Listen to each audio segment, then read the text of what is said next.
The undercover police officer who was shot nearly 2 weeks ago is struggling to recover.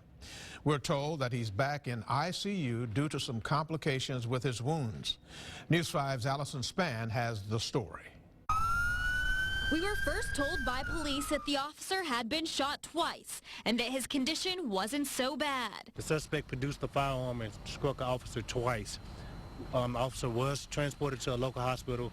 He is okay at this time. However, after reviewing court documents, we found that the officer had been shot 3 times, and we now know his condition is critical. He does have some very serious injuries, and we're trying to get through that. It happened during an undercover buy of drugs and guns from this guy, Ryan Burkhart, who now says he's sorry. I apologize to the officer and the officer's family. Why do you apologize?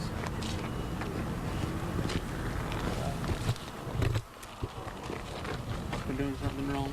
But it's all too little too late because he's now charged with the attempted murder of 5 police officers. It happened as police were trying to arrest him the night of the drug sting. He pulled out a gun and shot an officer below his vest 3 times. A total of about 20 rounds exchanged between the officers and the suspect in this case. Burkhart was shot multiple times, but he too was wearing body armor. This guy was certainly prepared for violence.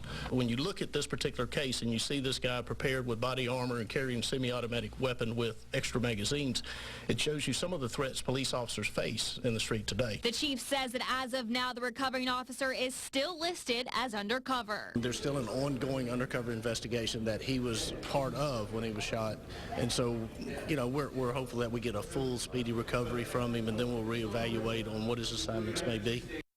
Now the suspect, Ryan Burkhart, is currently in jail, still recovering from his injuries. He's being held on a $2.5 million bond. For now, reporting live in the newsroom, Allison Story, News 5.